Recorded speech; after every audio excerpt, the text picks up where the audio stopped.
네, 어김없이 머니버스 시간 돌아왔습니다. 두 분도 어김없이 변함없이 나왔습니다. 박진호 SBS 논설위원, 박연미 경제평론가 두 분 나오셨습니다. 어서 오십시오. 안녕하세요. 자, 조금 전에 정치 여담야담에서 김민석 대표의 민주당 대표 얘기를 들어봤는데 세제 개편안에 대해서 민주당이 상당히 강하게 수정을 요구하고 나섰다라고 하는데 정리 좀 해주실까요? 그러니까 이번 세제 개편안에 반발이 컸던 거는 전통적으로 1주택자를 비거주라도 이제 용인해오던 관행을 네. 갑작스럽게 바꾸면서 이제 세부담이 커졌기 때문에 그 특정 계층에서 굉장히 반발이 심했던 거거든요. 그래서 지금 정부안은 일단 그 1주택자가 이 거주 기간을 인정받는 그 예외 사유, 네. 요거를 더 확대하는 쪽으로 이렇게 당정협의에서 논의가 된 것 같습니다. 그러니까 당초 정부안은 뭐 지금 화면에 나온 대로 취학, 뭐 직장 관련 사유, 질병 치료, 또 해외 체류, 부모 봉양, 뭐 이런 사유로 다른 시군에 거주할 경우에 이제 3년까지 거주 기간으로 인정한다는 거였는데, 이번에 이제 고위 당정협의회에서 논의된 것은 특히 이번에 안이 나온 뒤로 비거주 1주택자들이 많이 이제 요구했던 부분이죠. 그러니까 육아나 양육을 위해서 고령층 부모가 살던 집을 이제 세를 주고 다른 거주지로 옮겼을 때 이런 것도 이제 그 예외 사유로 해달라. 네. 이 부분은 뭐 반영될 것이 거의 확실시되고 있고요. 종합부동산세 문제도 얘기 나오지 않았습니까? 그렇습니다. 예. 지금 그 종부세 기본공제액도 문제가 되는데, 비거주 1주택인 경우에 기존에는 이제 거주 1주택과 같았는데 그 기본공제를 이번에 12억에서 9억 원으로 낮추는 그런 안이 나왔었는데, 요것도 이제 원상 복귀하거나 아니면 실거주자의 경우처럼 아예 14억 원으로 상향하는 그런 방안이 논의가 되고 있습니다. 그래서 이렇게 되면 사실상 이제 비거주 1주택자에 대한 과세 강화 방침을 상당히 완화하는 그런 셈이 되는데, 몇 가지 뭐 좀 문제점도 지적이 되는데, 지금 예외 사유로 이제 인정받는 과정에서 좀 이 비거주의 사유를 인정받으려면 예. 뭔가 세무당국의 그런 확인이 있어야 되잖아요. 근데 요런 거를 확인하는 과정이 좀 시간이 많이 필요하고, 또 여기에 따른 그 행정 비용이 좀 만만치 않을 것이다. 뭐 이런 점에서 이 예외 사유를 확대하는 방안보다는 차라리 이제 투기 의도가 의심되는 그 비거주 1주택 사례를 그냥 집중적으로 좀 단속하는 것이 오히려 좀 효율적이지 않냐. 뭐 이런 얘기도 나오고 있습니다.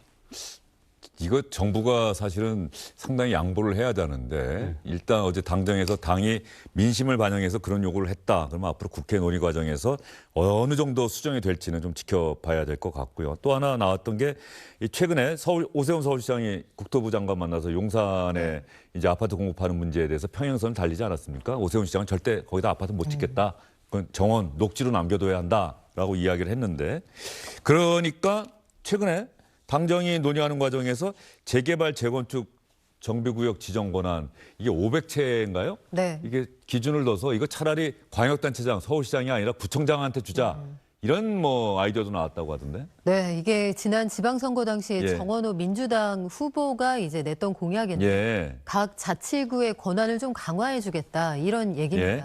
근데 결론부터 말씀을 드리면 500가구 이하를 재건축 재개발하는 사업은 사업성이 크지 않아서 그렇죠. 실질적으로 수요가 많지 않고요. 그럼에도 불구하고 500가구 가지고 사업을 해보겠다라면 강남 3구일 가능성이 크고, 그러면 강남 3구의 구청장은 대부분 국민의힘 소속입니다. 그러니까 민주당이 이 안을 가지고 나오고 당정이 이런 언급을 하는 건 실질적으로 500가구 이하의 재개발, 재건축을 활성화하는 측면이라기보다는 서울시가 지금 용산 재개발, 재건축에 적극적으로 협조하지 않는 것에 대한 압박의 수단인 그런 의미가 더 크다, 이렇게 볼 수가 있겠고, 다른 한 가지는 이제 500가구 이하에 관련된 재개발, 재건축 허가가 구청으로 넘어간다고 해도 이게 현실적으로 어떤 문제들이 생기냐면 500가구 이하의 사업성을 높이려면 그 해당 토지에 대한 종상향이 필요한데 예를 들면 일반 주거에서 준주거로 올라가고 준주거에서 상업으로 올라가고 이 권한이 또 서울시에 있습니다. 그러면 구청에서 오케이한 사업이 시에서는 다시 반려돼서 꼬일 수가 있다는 얘기죠. 그래서 이런 것들이 아마 현실적으로 실현되기는 쉽지 않을 것 같다, 이런 생각이 듭니다. 예. 이렇게 정책이 결정이 돼서 집행되기까지가 결코 간단한 일은 아니에요. 네. 지금 말씀 들어봐도 그렇고. 알겠습니다. 요 세제 개편안은 국회 논의 과정 계속해서 지켜봐야 될 것 같고요. 오늘 기사 중에 많이 나왔던 부분이 삼성전자가 주주들에게 엄청난 돈을 배당한다. 네. 이런 그 그냥 그 기사만 보면 되게 좋은 기사 같은데 오늘 주식장에서 삼성전자 주식은 오히려 좀 정반대 오전에는 반응을 보였다고 하던데. 네, 지금 삼성전자 주가가 9% 정도 급락하고 있는 상황이니까 지금 삼성이 가지고 있는 주주 환원책을 시장에서 좋아하지 않는다. 이런 해석이 가능할 것 같은데요. 지난주에 SK하이닉스와 삼성전자가 잇따라서 주주 환원 계획을 밝혔습니다. 네. 일단 먼저 계획 내놓았던 SK하이닉스의 경우에는 40조 원 정도의 주식을 시장에서 장내 매수해서 이걸 매각하지 않고 완전히 소각해서 주식의 유통수를 줄이겠다 이렇게 발표를 했거든요. 네. 이 얘기는 유통 주식 수가 줄어들기 때문에 기존 주주들이 가지고 있는 주식의 가치가 올라간다 해서 환호를 했고 주가가 크게 올랐는데 삼성의 경우에는 금액으로 따지면 적지 않은 것 같은데 왜 그러느냐. 가장 큰 건 일단 현금 배당만 하고 자사주 소각에 대한 구체적인 계획이 나오지 않았다는 점. 그러니까 실질적으로 회사가 현금을 얼마나 쓸 거냐에 대한 구체적인 계획이 SK하이닉스는 저희가 40조 원어치 돈 써서 사서 없애겠습니다. 이렇게 나왔는데. 그러면 그 주식의 가치가 그만큼 올라간다는 얘기예요? 그렇죠. 예. 그런데 삼성전자의 경우에는 3분기 기준으로 30조 원어치 현금 배당하겠다는 계획만 나오고 이후에 어떻게 할지는 10월 이사회 그리고 내년에 그 실적 나오는 거 봐서 차후에 내년 1월에 확정하겠다고 하니까 일단 현금을 뿌리겠다는 규모에서는 돈 더 잘 버는 삼성이 SK하이닉스보다 10조 원이 적죠. 예. 그리고 당장 주가에 영향을 미칠 수 있는 그런 것들이 하이닉스에 비해서 약하다. 그래서 오늘의 주가 급락은 좀 과도한 측면이 있습니다만 아마도 추측을 해보기로는 외국인 투자자들이 그 방식 마음에 안 든다. 당장 어떻게 할지 방안을 내놔라 하는 일종의 길들이기가 아닐까 이런 생각이 듭니다. 지금 박진호 의원 지금 박영희 평론가 얘기 들어봤는데 삼성전자 주식을 갖고 있는 분들이 우리가 원하는 건 그 돈을 우리한테 배당해 달라는 게 아니야. 뭐 이렇게 볼 수 있는 거예요? 오늘 반응이? 그게 왜냐면은 예. 언뜻 생각하기에는 이제 배당금을 본인 계좌에 이렇게 넣어주는 게 훨씬 투자자들이 좀 좋아할 것 예. 같아요.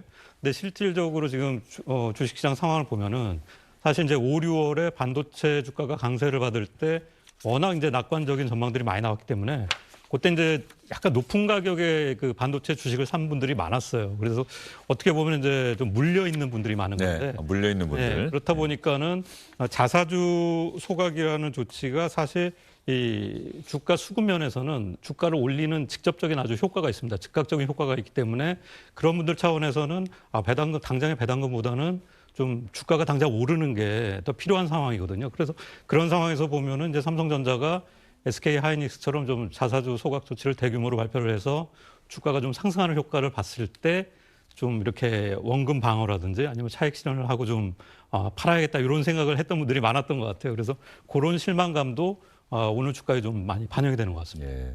이왕 주식시장 얘기가 나왔으니까 이 불안정한 올랐다가 내렸다가 그래서 계속 6천 어느 선쯤에서 네. 계속해서 이게 왔다 갔다 하는 이 추세가 언제까지 계속될까요? 지금은 사실은 이제 찬바람 불기 시작하면은 좀 좋아질 거다 이런 전망이 예. 많았고 그 시발점이 되는 게 주주 환원책이 될 거라고 예상을 했는데 삼성의 태도가 좀 뜨뜻미지근하다. 시장의 반응은 일단 그런 것 같고 만약에 삼성에서 여기에서 우리가 아주 파격적인 조치를 취하겠다 이런 입장이 나오면 그때 분위기가 좀 달라질 수도 있겠습니다만 일단은 여러 가지 악재를 다 털고 나서 중동도 더 이상 거론할 필요가 없는 상황이 되고 이번 주에 특히 여러 가지 빅 이벤트가 많은데요. 새로운 연준 의장의 입장도 좀 확인을 하고 올라가고 있는 미국의 시장 금리도 좀 진정이 되고 이런 것들이 다 한번 매듭이 지어지고 나면 결국은 미국 중간 선거 이후 시점을 그렇게 점점 뒤로 늦추는 것 같습니다. 시장에서는. 너무 불안해하지 마시고 그냥 꽉 잡고 있어라.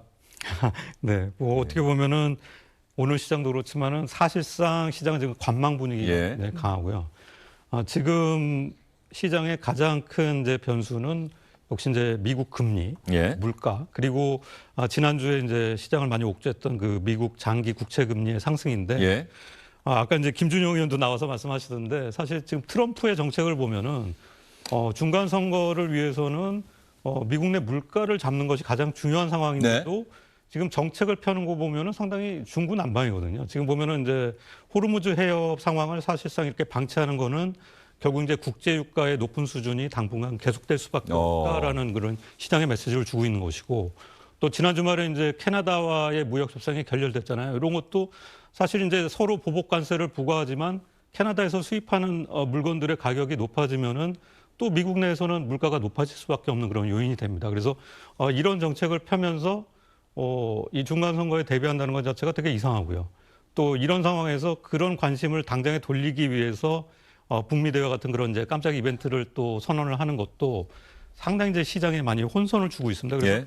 어떻게 보면은 이제 아까 박영미 평론가도 얘기하셨지만 미국 금리의 향배도 중요하고 또 여기에 대해서 이번 주에 열리는 미국 그 잭슨홀 미팅에서 케빈 호시비 연준 의장이 미국의 이제 금리 정책에 대해서 어떤 방향성을 제시하느냐, 요게 일단 1차 고비가 될 것 같고, 또 같은 날 나오는 그 AI 대표 기업 엔비디아의 실적 발표가 상당히 이제 중요한 향배가 될 것 같습니다. 그때까지는 상당히 이제 변동성이 있고 좀 박스권 장세라고 할까요? 뭐 이런 장세가 계속되지 않을까 그렇게 전망할 수 있을 것 같습니다. 이 장기 국채 금리 급등 이게 또 미국의 금융시장에 악재로 작용하고 있다. 우리나라 금융시장에도 상당히 부담스럽다. 근데 이렇게 전문가들은 얘기하시는데 시청자분들은 저게 어떻게 네. 무슨 얘기야? 이렇게 생각하실 수도 있어요. 네, 간단하게 말씀을 드리면 미국이 빚이 너무 많아서 한국 돈으로 치면 5경 원이 넘었거든요. 오경원. 5경원이라는 단어를 우리가 뉴스에서 입 밖에 꺼내는 날이 올 줄이야 예상하지 못했는데 빚이 불어나는 속도가 너무 빠릅니다. 그래서 빚을 갚지 못하니까 국채를 계속 찍어내서 돈을 쓰고 있는데 이 방식이 언제까지 유효할 거냐. 그리고 시중에 뭐가 흔해지면 값이 떨어지잖아요. 그렇죠. 미국 국채의 몸값이 뚝 떨어져서 이제는 아주 고이자를 줘야 시장에서 사줍니다. 근데 이런 상황이 위태위태해 보인다는 게 시장의 분석인 거고, 미국이 이 와중에 중동 전쟁을 잘 매듭 짓지 못하니까 국제유가는 올라가서 물가가 올라가면 금리를 추가로 올린다는 얘기가 나올 것 같은데, 전 세계에서 가장 큰 손인 미국 경기가 나빠졌을 때 그러면 미국 말고 미국의 물건 파는 너희들은 괜찮겠니? 이게 우리한테까지 미치고 있는 영향입니다. 예. 지금 미국 물가는 어느 정도 상황이에요? 지금 미국 물가는 여전히 높은 상황인데 이번 주에 수요일에 중요한 지표가 나오거든요. 수요일에 어떤 지표죠? 개인 소비 지출이라고 하는 7월에 미국 사람들이 실제로 돈을 얼마나 지불하게 되는지, 그런 그 소비 지출에 들어가는 비용이 얼마나 불어났는지 보여주는 지표가 나옵니다. 이게 뭐 굉장히 크게 튈 것 같지는 않고요. 앞서서 나온 CPI는 괜찮았는데 국제유가가 어디까지 가느냐, 이게 관건입니다. 예, 알겠습니다. 그 아까 얘기했던 이번 주가 중요한 일정들이 상당히 많이 있다라는 게 아까 물가지수 하나 얘기하셨고, 지금 화면에 나오는 것처럼 엔비디아 실적 발표. 우리나라의 많은 분들은 저 엔비디아 실적 발표에 상당히 집중을 할 것 같아요. 저거는 주식을 갖고 있지 않아도 야, 엔비디아가 도대체 얼마나 벌었대? 이거는 화제가 될 것 같은데. 근데 지난 이제 1분기나 또 작년 말에 이제 4분기 발표를 보면은 엔비디아 실적은 아무리 잘 나와도 시장의 눈높이가 상당히 높습니다. 그래서 엔비디아 실적 발표가 좋게 나오고 또 주가가 오른 경험이 그런 기억이 별로 없어요. 근데 왜 그러냐면은 전망 자체가 워낙 높았기 때문에. 그런 것도 있고 또 시장이 워낙 현재 실적보다는 앞으로 이제 AI 산업의 투자 확장세가 과연 계속 유지가 될 수 있을 것인가, 이걸 계속 보기 때문인데, 요번에 실적 발표에서 한 가지 눈여겨볼 점은 뭐냐면 이제 엔비디아가 그동안에 반도체 그 AI 칩이죠. 이 GPU 이제 새 제품을 내놓고 나서 거기에 대한 이제 전망이 나올 겁니다. 이 루빈이라고 하는데, 사실 지난 주말에 엔비디아가 새로운 그 GPU 가격을 좀 올려야 되겠다. 10에서 한 15% 정도 올릴 수밖에 없다라는 그런 방침을 흘렸는데, 요 얘기는 결국 이제 반도체 수요가 워낙 많고 반도체 가격이 비싸다 보니까 나타나는 현상이거든요. 그렇게 보면은 이번에 실적 발표에서 그런 얘기가 이제 확인이 됐을 때 빅테크 입장에서는 이 시설 투자에 대한 비용 부담이 커진다는 얘기고, 또 한국의 반도체 기업들 입장에서는 반도체 수요가 여전히 강하고 가격이 높으니까 더 좋은 실적을 낼 수 있겠다, 이런 전망을 할 수가 있거든요. 그래서 한국 시장에는 상당히 이제 그 상반된 두 가지 신호가 한꺼번에 들어올 것이기 때문에 어떻게 보면은 반도체 주가는 오르고 또 다른 주가는 떨어질 수도 있고 또 반대가 될 수도 있고요. 그런 상황이 될 수 있을 것 같습니다. 예, 알겠습니다. 그리고 오늘 경제 외신뿐 아니라 경제 기사로도 상당히 주요하게 취급된 기사가 캐나다 카니 총리인가요? 네. 트럼프 대통령 우리한테 50% 관세 좋았어. 우리도 이제 똑같이 미국산 제품에서 50% 관세 부과할 거야. 그래서 양국 간의 관세 경쟁이 붙었다. 이것도 어떻게 봐야 됩니까? 네, 전쟁이란 단어까지 예. 사용을 했는데 지금 양국이 돈으로 따지면 한 28조 원어치 관세 전쟁을 시작을 했습니다. 예. 서로 주요 품목에 대해서 50%까지 관세 매긴다는 건데 물론 경제적인 의존도가 훨씬 높은 캐나다 내상이 크겠습니다만 전력 같은 거 한 80% 캐나다에서 끌어오는 미국도 내상이 만만치가 않을 거다 이런 전망이 나오는 상황이고 예. 도대체 물가가 난리인 이 상황에 트럼프 대통령이 왜 확전을 하는지 아무도 뚜렷하게 논리적으로 설명을 할 수가 없는 그런 상황입니다. 예.